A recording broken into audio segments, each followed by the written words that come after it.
di studio adalah teman-teman geng saya, anak-anak kuliahan semua ya. Jadi belum punya anak, atau ada yang sudah punya anak? Belum ya? Tapi nggak apa-apa, suatu hari kan kalian pasti akan punya anak. Dan ada baiknya kalau mulai belajar dari sekarang gitu, supaya nanti nggak bingung-bingung. Karena sekarang anak-anak kita ini kan lagi heboh dengan gadget. Ya. Di saat kita lahir, di saat mereka lahir mungkin belum ada gadget. Jadi ya mereka tidak main gadget, mungkin main apa namanya, kelereng ya, karet. Main bekel, main karet, tongklak. Ya. Aku sih udah langsung lahir, langsung kirim WhatsApp, hey aku lahir geng. Gitu. Concern juga ya, concern tapi antara kadang-kadang seneng gadget bisa bikin anak anteng ya, nggak berisik kalau ibu dia lagi sibuk, bapaknya lagi sibuk, gitu ya. Kasih, bener. Tapi bisa jadi boomerang juga, it comes back, dan ternyata kita yang gila, Nena nggak berhenti juga main gadget. Kan kamu bilang bisa nanya-nanya ke 3 generasi, dan biasanya ada psikolog yang bantu ya. Hari ini juga ada kan? Ada. Kebenaran dia juga partner aku, psikolog anak. Oke, boleh dipanggil ya? Boleh. Harus Astrid. Mbak Astrid Wen ada di sini. Terima kasih Mbak Astrid sudah hadir. Thank you so much sudah meluangkan waktunya. Silakan duduk. Halo Mbak, apa kabar? Wah, jadi gimana Mbak ini supaya anak-anak kita, atau apa dampaknya nanti kalau anak-anak kebanyakan main gadget? Kalau kamu sih udah ngeliat dampaknya ya dari salah satu anak ya. Kenapa Wi? Ya matanya kucing atau kakinya. Karena the graphic on the gadgetnya kali ya. Kalau Zora anaknya umur 4 tahun sudah kebetulan mulai anakku heboh? Nggak terlalu tertarik sama gadget, tapi kalau gadget dia cepet bosen. Tapi yang aku bingung TV. Oh iya, itu TV. benar-benar bermasalah. Sampai tadi aku baru habis marah gara-gara dia bawa TV-nya keluar rumah. Aku pengen nonton di mobil nanti. Karena sudah ditegur miss-nya. Oh, ditegur. Karena itu ada efeknya kan. Iya benar, kalau keseringan nonton. Jadi cuek. Nah, Mbak Mita juga punya anak yang sering main gadget itu kayaknya jadi fenomenal banget ya. Kalau untuk aku takutnya jadi kehilangan kepekaan. Sementara manusia itu harus punya kepekaan. Jadi saya kadang-kadang dipanggil dia tetap aja. Terus kadang-kadang bertemu dengan yang lain kan anak-anak misalnya ngobrol. Ya malah dia harusnya kan berinteraksi. Kadang-kadang enggak juga. Ya kadang-kadang mereka berinteraksi. Kadang-kadang mereka pada megang gadget masing-masing tapi lagi Minecraft atau apa gitu. Ya, jadi lagi main game. Takutnya nanti itu harus dibatasi banget. Kitanya harus pinter. Kalau gadget gitu Mbak Astrid, ke jangka panjangnya apa sih? Jangka panjangnya yaitu nanti kita selain jadi nggak real human being ya, kita jadi nggak manusia yang saling bertatap-tatapan, real contact. Lalu kita juga nggak berani untuk melawan ketakutan kita sendiri. Kan kalau kita berhadapan nih Mbak, kan pasti wah ketemu Mbak Rasehan nih gitu kan, ada deg-degannya ya. Iya gitu. Tapi kalau misalnya di tab gitu kan nggak kelihatan deg-degannya. Terus kita juga nggak berani untuk menghadapi dalam diri kita. Nah itu yang membuat sebenarnya kita menjadi lebih manusiawi, empatinya lebih baik. Rasa kita jadi rasanya hilang gitu ya. Menumbuhkan rasa kan jadinya. Sensitivitas. Lalu juga gerakan kita kalau misalnya ingin anak-anak yang punya regulasi diri baik, itu harus dikurangi waktu gadgetnya. Karena untuk anak-anak kan paling penting eksplorasi real world-nya, dunia yang nyatanya. Dan kalau misalnya terlalu sering kan sebenarnya banyak orang tua yang bilang, oh anak saya fokus nih ngelihat TV terus. Padahal TV kan sebenarnya itu grafiknya yang keras. Jadi sebenarnya TV atau gadget tuh nggak ngelatih fokus anak. Iya. Anak saya baru ini saya kasih tahu bahwa kan saya baca bahwa sekarang ini kan anak-anak suka yang namanya iPad dan segala macam gadget gitu ya. Nah itu ternyata kalau di Amerika sendiri, di Apple gitu misalnya, itu semua yang kerja di situ aja anak-anaknya itu nggak diperbolehkan untuk punya gadget. Jadi anak-anaknya harus main seperti anak-anak waktu kita masih anak-anak gitu. Ada artikel yang bilang katanya Steve Jobs aja nggak boleh. Benar. Makanya aku tuh bener-bener nggak setuju gitu kalau kebanyakan tuh. Tapi sekarang kan dunia teknologi itu sangat dilematik sekali ya kan. Kita nggak umpetin aja, aku kayak gitu sekarang. Maksudnya Rajata enggak. Rajata cuma boleh pakai gadget di weekend aja, dikasih nanti di hari Senin pagi sudah diambil lagi, atau Minggu malam biasanya aku ambil lagi, kasih lagi baru di Sabtu pagi. Mesti kita harus yang galak kasih limit juga. Dan untuk kesehatannya juga kan banyak sekarang anak-anak tapi masih kecil-kecil udah pada pakai kacamata. Iya benar. Iya kan? Kalau kita misalnya observasi rumah Mbak, yang perlu kita lihat, kita pasti tanya ke orang tua waktu anak di depan TV atau main gadget tuh berapa lama. Kalau misalnya sudah di atas 2 jam per hari, ini semua total ya Mbak, dicampur gadget, TV, DVD semuanya, itu berarti dia udah kehilangan waktu lainnya, waktu bermainnya, waktu belajarnya. Itu udah, wah ini yang harus ditingkatin. Gitu. Tapi mungkin dari orang tuanya juga, kita harus ini juga kali ya, kitanya juga harus kasih lihat bahwa kita juga nggak pakai gadget. Jadi kita luangkan waktu untuk mereka. Gitu. Dan juga gadget tuh bukan simbol status sosial gitu. Kalau misalnya bisa ngasih gadget ke anak tuh bukan berarti gimana ya, kesannya lebih gitu parents. Justru main yang blok-blokan itu lebih bagus. Khususnya untuk anak-anak balita. Ya, itu melatih motorik mereka, melatih kognitifnya mereka juga lebih baik. Yang mereka bisa sentuh, puzzle-nya bukan puzzle iPad tapi puzzle beneran gitu. Alhamdulillah ada pendapat seperti ini ya kan. Aku pernah digosipin katanya pelit banget ngasih gadget buat anak. Iya, aku dengar itu sampai ibu-ibu di arisan tuh pada ngomongin. Ini salaman dulu Mbak, aku ikut arisan. Aku nggak ada arisan. Sekarang ada reasonnya kenapa. Gak apa-apa. Kalau anaknya nonton sekarang jadi tahu kenapa. Nah kalau ini gimana misalnya, anak kan udah 9 tahun ya.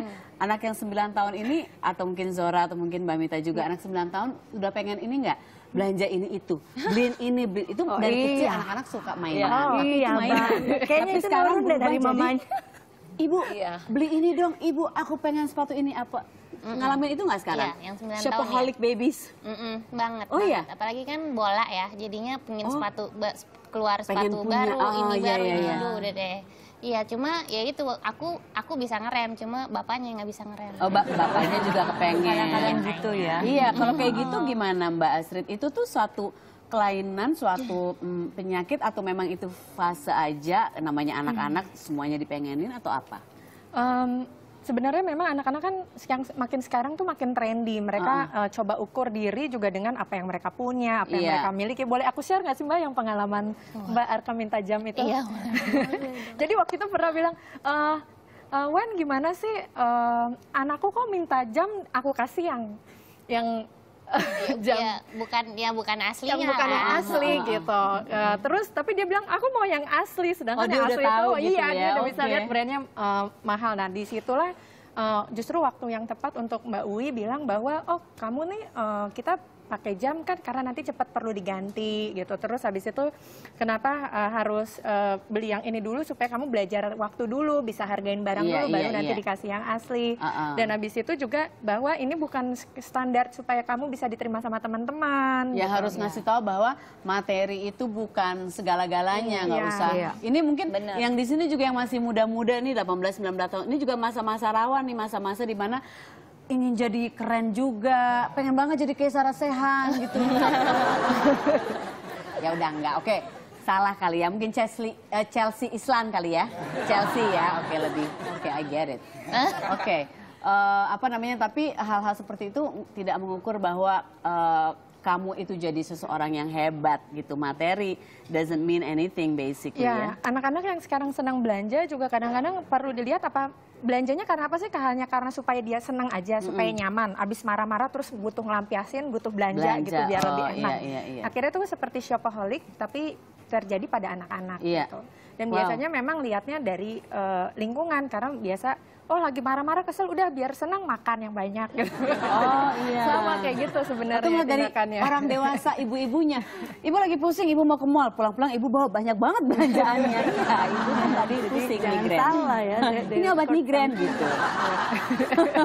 Jadi kita harus kasih contoh juga. Mungkin kita harus kasih contoh kalau ingin anak kita sederhana, kita juga harus hidup seperti itu juga, maksudnya kasih lihat juga mungkin ya. Dan diskusi yang terbuka sih tadi ya, alasan-alasan yang logika, alasan yang memang masuk akal buat anak-anak dengan bahasa yang sederhana. Jadi akhirnya ada pertukaran. Karena anak-anak yang sekarang emang makin pintar dan mereka nanya kenapa, why. Iya benar, selalu nanya. Rajata juga, Rajata makan sayur, kenapa? Ya karena sehat. Kok di piring ibu nggak ada? Iya ibu makannya lagi makan perkedel. Ini juga sayuran. Tapi digoreng katanya, ya pinter juga sih. Oke Mbak, terima kasih ya sudah hadir di sini Mbak Astrid untuk berbagi. Beruntung sekali kan kalian datang ke sini. Sekarang udah siap pada punya anak deh. Ya. Selesaiin dulu kuliah, kerja dulu yang benar, abis itu baru punya anak. Tapi jangan banyak-banyak ya. Iya jangan, nanti makin macet di Indonesia, makin penuh, oke? Secukupnya aja, 12 lah. Oke, Lukman terima kasih ya for dancing with me. Kita kasih tepuk tangan untuk Lukman. Uwi terima kasih, Bella thank you juga. Teh Mita terima kasih. Dari tadi berubah-berubah, tadi Teh Mita, abis itu Mbak Mita. Terima kasih sudah hadir di sini. Yang penting namanya tetap sama kan? Iya, yang penting udah kasih. Ini belum kan? Oke, ini belum. Aku kasih dulu. Silakan. Aku yang ini aja. Coba dari Serius, tadi ya. Uwi yang itu aja. Ini untuk bahas Rituan yang itu aja ya. Thank you so much. Ini Uwi nggak mau nih. Mau. Berarti ini buat aku, soalnya gue belum punya. Selamat siang semuanya. Terima kasih sudah nonton acara ini. Ketemu lagi besok.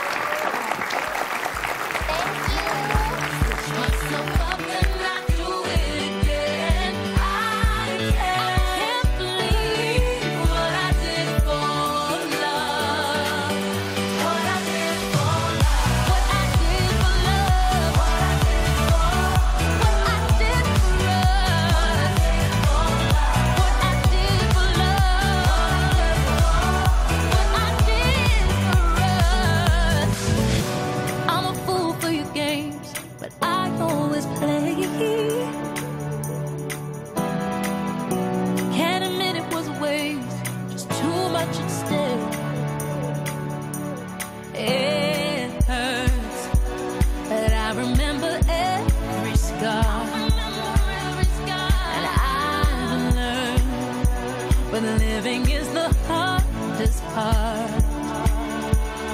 What I did for love, what I did for love, what I did for, what I did for us, what I did for love. Aku sama kamu. Pasang antena. Hey! Tebak!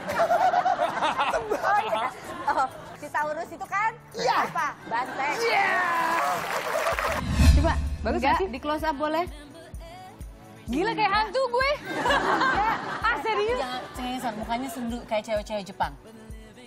Enggak kayak bukan kayak kelilipan, bukan kayak kelilipan. Coba Hana.